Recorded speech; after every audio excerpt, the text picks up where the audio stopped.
Bonjour, je m'appelle Charlotte Crispin, je travaille dans la division acoustique façade et menuiserie du CSTC.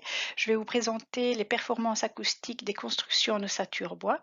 Cette présentation fait partie d'une série de formations consacrées à l'acoustique du bâtiment.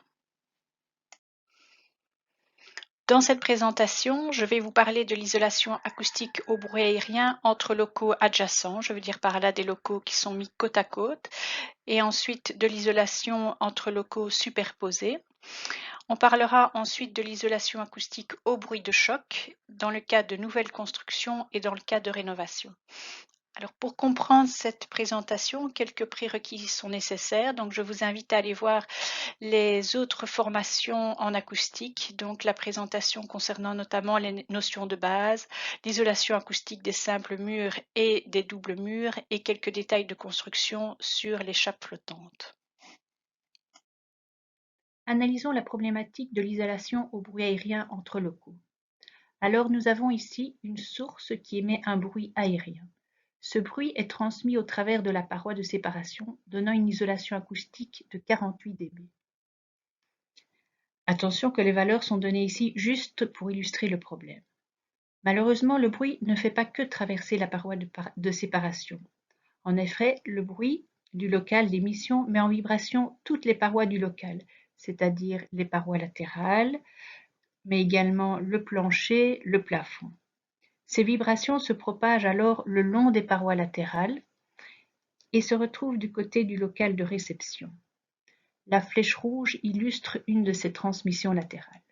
Mais il y a 3 transmissions latérales au niveau d'une jonction. La transmission de mur à mur, comme nous venons de le voir, mais aussi de la paroi de séparation vers le mur latéral du local de réception et également de la paroi latérale du côté d'émission vers la paroi de séparation. Cette transmission se retrouve également au niveau de la jonction avec le plancher, mais aussi au niveau de la jonction avec le plafond et également au niveau de la jonction avec les parois latérales qui sont en avant-plan.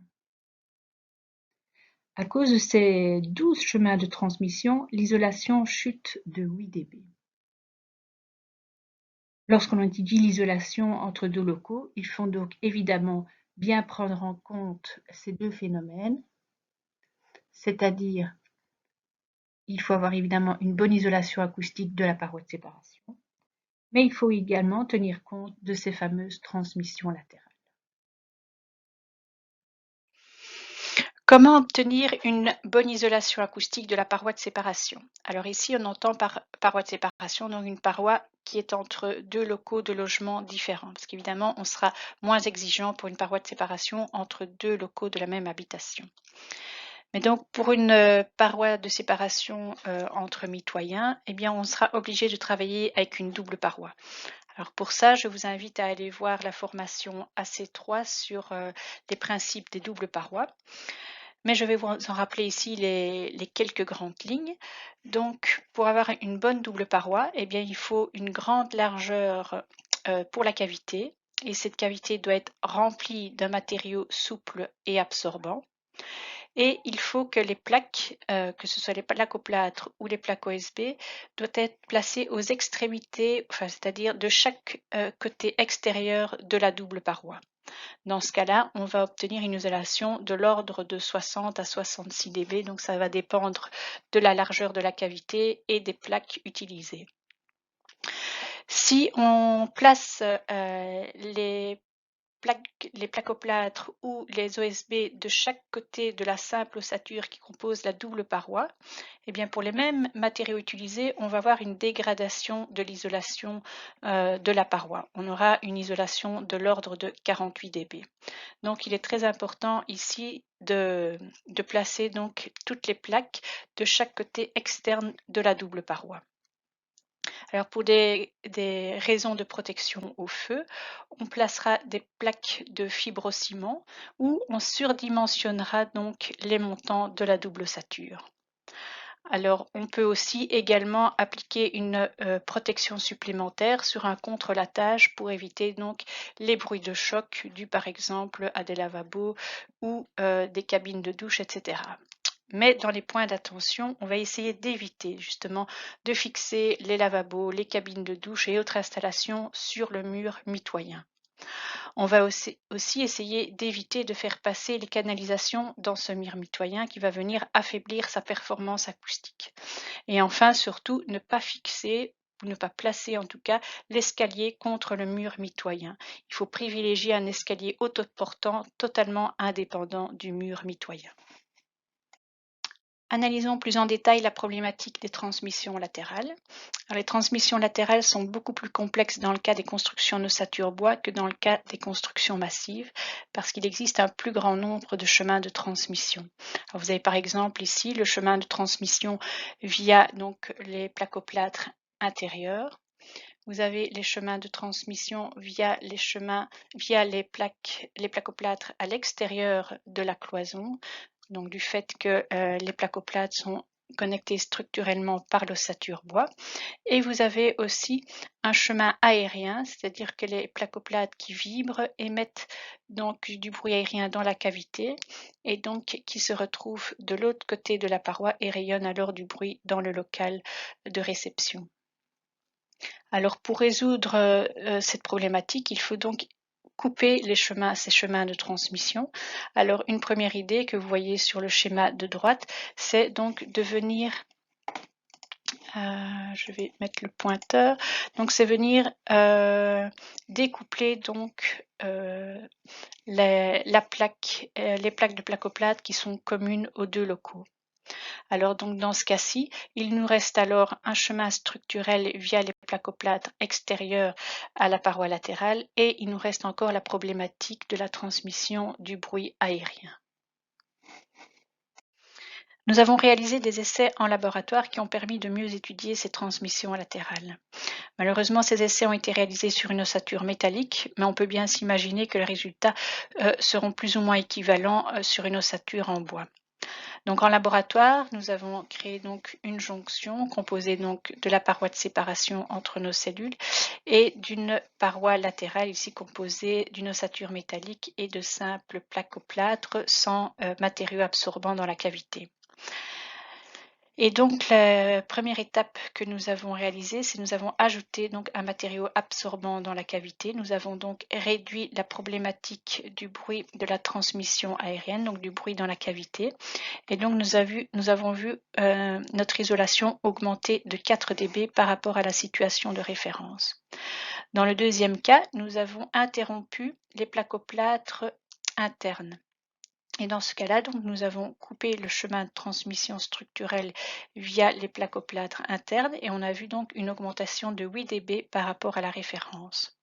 Ensuite, nous avons découplé les placoplâtres internes et externes de la cloison latérale.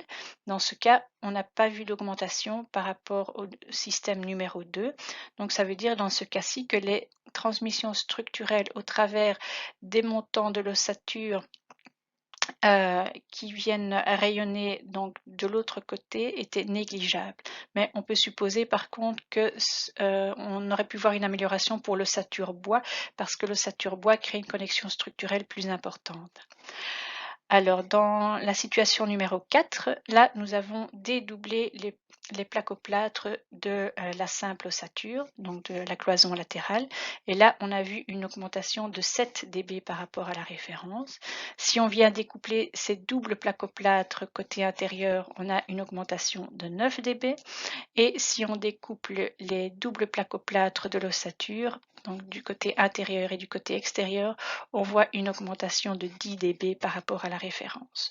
Donc on voit ici vraiment l'importance de ces voies de transmission latérale et l'importance surtout de découpler ces chemins structurels. Vous avez ici un bon détail d'exécution du raccord de la double paroi avec la façade, où les plaques intérieures et extérieures sont interrompues.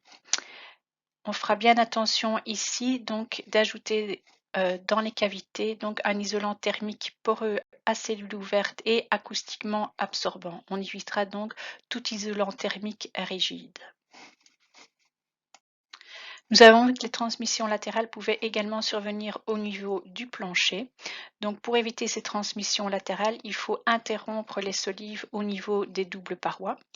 Alors dans certains cas, pour des questions de protection au feu, les solives sont interrompues, mais les panneaux sont continus entre les deux locaux. Donc il faut éviter ce cas-là parce que ça peut faire une chute de 5 dB d'isolation entre les deux locaux. Étudions maintenant l'isolation acoustique au bruit aérien pour des locaux superposés. Alors nous allons évidemment retrouver les mêmes chemins de transmission que pour des locaux mis côte à côte, c'est-à-dire donc la transmission directe, donc via le plancher de séparation, et les transmissions latérales. Alors, dans le cas de locaux superposés, il est impossible donc de découpler la structure, donc il va falloir user d'autres solutions pour couper donc ces transmissions latérales et le chemin de transmission direct. Alors les premières solutions les plus efficaces donc sont de placer une chape flottante et un faux plafond. On réduit donc ainsi la transmission directe et les chemins de transmission latéraux qui viennent soit du plancher et qui repartent vers le plafond. Mais dans ce cas-là, on ne réduit pas encore les transmissions latérales de mur à mur. Alors pour réduire cette transmission latérale, il est possible donc de placer un joint souple en pied de mur, donc en pied de la cloison, entre la cloison et les panneaux sur tout le long de la lisse basse, qui permet ainsi de réduire cette transmission latérale. Regardons ici quelques compositions de planchers qui peuvent donner de bonnes performances acoustiques au bruit aérien. Alors, donc, nous allons commencer par le plancher de base qui donne des performances médiocres. Alors, vous avez ici les valeurs en noir qui donnent donc l'indice d'affaiblissement acoustique en dB. Et donc, plus cette valeur est élevée, plus la performance est meilleure. Donc, vous avez ici un simple plancher qui donne une isolation de 25 dB. Si on rajoute une chape flottante sèche, donc c'est-à-dire des panneaux de fibrociment par exemple sur une laine minérale à haute densité, on va atteindre une isolation de 38 dB. Dans ce cas-ci, on a une isolation de 39 dB, donc dans le cas où on travaille avec des placoplâtres directement fixés sur les solives. Alors ces valeurs sont encore très insuffisantes puisqu'il faut essayer d'atteindre une isolation minimum de 54 dB pour dire qu'on a une bonne isolation. Alors, donc dans le cas ici d'une chape flottante sèche avec des placoplates fixées de manière rigide au solive, on atteint une isolation de 45 dB. Si on remplit la cavité avec un matériau absorbant fibreux, on va avoir une augmentation de l'isolation, on va avoir une isolation de 47 dB. Et c'est seulement que si on désolidarise le faux plafond avec des suspens par exemple, que nous allons voir une augmentation de l'isolation jusqu'à 51 dB. Et enfin, une très bonne solution consiste donc à appliquer un faux plafond sur des suspens, remplir la cavité du matériau absorbant fibreux et poreux et de placer par le dessus une chape flottante sèche, et dans ce cas-là, on aura une isolation de près de 59 dB, voire plus. Alors une solution pour avoir encore de meilleures performances consiste à alourdir les planchers. Donc c'est-à-dire qu'on va appliquer un microbéton sur des profilés en queue d'aronde, donc en technique de pose flottante. Donc dans ce cas-là, on peut atteindre des performances donc de 48 dB si on ne travaille que sur le dessus, une isolation de 55 dB si on travaille sur le dessus et qu'on referme avec une placoplate directement fixée sur les solives, et des solutions très performantes de plus de 65 dB si on travaille en plus avec un plafond suspendu. Voici quelques détails d'exécution pour la pose de faux plafonds. Alors les faux plafonds fixés directement donc sur un contrelatage fixés eux-mêmes sur des solives ne donnent pas de bons résultats. Il est préférable d'utiliser donc une ossature métallique fixée au travers de suspensions, voire même de suspensions acoustiques qui donneront encore de meilleurs résultats. Des bons résultats peuvent aussi être obtenus si on utilise des profilés plus techniques, c'est-à-dire des profilés qui ont un meilleur effet ressort. Et donc, on obtient ici également de très bons résultats. Mais les meilleurs résultats seront obtenus évidemment avec une ossature qui est complètement indépendante du plafond, c'est-à-dire une ossature métallique autoportante. Mais évidemment, dans ce cas, ce sera pour des surfaces limitées. Quelques points d'attention à prendre en compte. Donc, il faut appliquer un isolant souple et poreux dans le plénum. On conseillera d'utiliser une double couche de placoplâtre et ces placoplâtres ne peuvent absolument pas créer de contact dur avec les murs latéraux. Donc l'espace vide qui est créé entre donc, ces placoplâtres et les murs verticaux seront comblés avec un joint souple. Nous voici arrivés à la problématique des bruits de choc. Nous allons commencer par des techniques d'isolation des bruits de choc pour des nouvelles constructions. Alors les bruits de choc, donc ce sont des bruits d'impact qui donnent en général beaucoup d'énergie dans la structure. Et donc il y a la transmission directe et il y a une transmission latérale qui va donc du plancher vers la paroi latérale du local inférieur. Alors les bruits de choc peuvent être rapidement solutionnés en plaçant une bonne chape flottante. Alors quand on place une bonne chape flottante, il faut évidemment faire très attention au niveau du passage des canalisations. Donc la chape flottante ne peut pas avoir de contact dur avec les canalisations et il faut désolidariser donc la chape flottante des parois verticales et aussi désolidariser la chape flottante au niveau des plinthes. Je vous présente ici quelques valeurs de niveau de bruit de choc pour les planchers les plus courants. Attention ici, ce n'est pas comme pour la problématique de l'isolation au bruit aérien. Plus la valeur du niveau de bruit de choc est basse, plus la performance du plancher est meilleure. Dans le cas du plancher basique, le niveau de bruit de choc n'est que de 92 dB. Si on vient appliquer des placoplâtres de manière rigide sur les solives, on aura un niveau de bruit de choc de 81 dB. Si on applique par contre une chape flottante sèche, on aura un niveau de bruit de choc de 77 dB. Alors l'application d'une chape flottante sèche et de placoplâtre fixés de manière rigide aux solives, on aura un niveau de bruit de choc de 73 dB. Si on remplit la cavité, on aura un niveau de bruit de choc de 70 dB. Ces valeurs sont encore inférieures à ce que nous attendons, puisqu'on essaye d'atteindre au moins un niveau de bruit de choc de 54 dB. Alors, si on vient par contre appliquer un faux plafond et rempli donc d'un matériau absorbant fibreux et poreux, on aura un niveau de bruit de choc de 66 dB. Et donc, ce n'est que lorsque on applique une chape flottante sèche, un bon faux plafond et une cavité remplie d'une laine ou d'un matériau absorbant fibreux qu'on va commencer à atteindre de bonnes performances, c'est-à-dire ici un niveau de bruit de choc de 53 dB.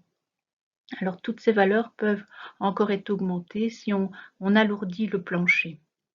Donc vous avez ici quelques valeurs. Donc si on applique du microbéton sur un profilé en queue d'aronde en pose flottante, nous avons par exemple pour ce cas-ci alors une valeur pour le niveau de bruit de choc de 66 dB. Si on applique donc cet alourdissement au niveau du plancher et qu'on ferme avec des placoplâtres fixés de manière rigide sur les solives, on a un niveau de bruit de choc de 61 dB. Mais ce n'est vraiment que lorsque on applique donc cet alourdissement de microbéton en pose de chape flottante avec un bon faux plafond et une cavité remplie par un matériau absorbant qu'on atteint vraiment de très bonnes performances, c'est-à-dire de l'ordre de 46 dB. Dans le cas de rénovation, quelques techniques peuvent être utilisées pour travailler par le dessus, mais tout en optimisant l'épaisseur du plancher. Alors l'idée pour avoir une bonne isolation acoustique du plancher, c'est d'avoir de la masse par le dessus, donc au-dessus des solives, et de la masse en dessous, donc au niveau du plafond, mais sans avoir une connexion structurelle entre ces deux masses.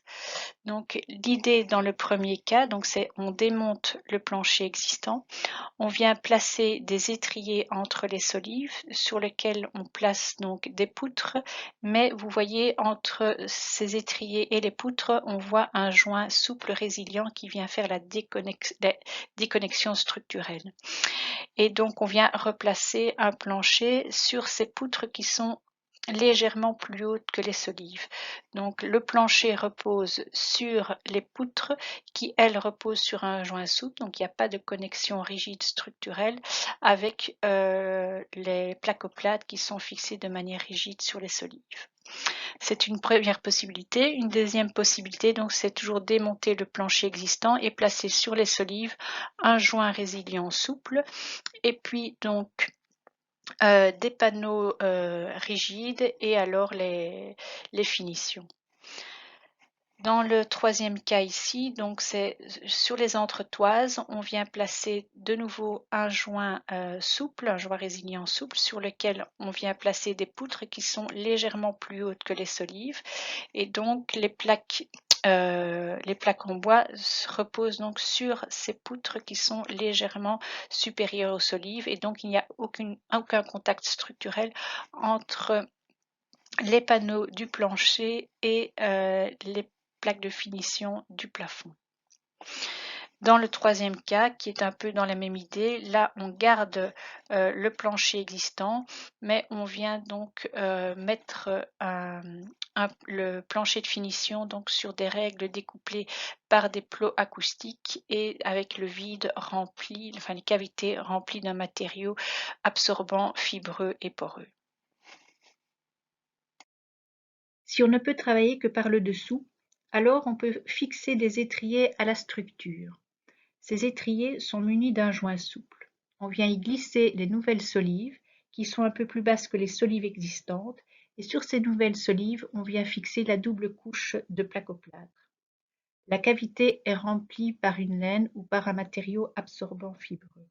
On a ainsi un bon système masse-ressort-masse où aucune connexion rigide sont présentes entre les panneaux supérieurs et les panneaux intérieurs. On peut venir aussi rajouter une couche de gravier. Alors cette couche de gravier va venir alourdir le plancher et donner une amélioration acoustique. Ces graviers vont également amener de l'inertie thermique. Vous avez ici quelques résultats d'essais qui ont été réalisés en laboratoire. Donc pour le cas ici où on a la double couche de placoplâtre, avec donc la cavité remplie d'un matériau absorbant et fibreux, on va avoir un niveau de bruit de choc de 58 dB. Si on remplit une partie de la cavité par une couche de gravier, le niveau de bruit de choc va chuter à 54 dB. Et si on augmente l'épaisseur de l'absorbant, on va avoir des valeurs de l'ordre de 46 dB. Je vous remercie tous pour votre attention. Alors, si vous voulez plus d'informations, vous pouvez toujours aller sur le site du CSTC.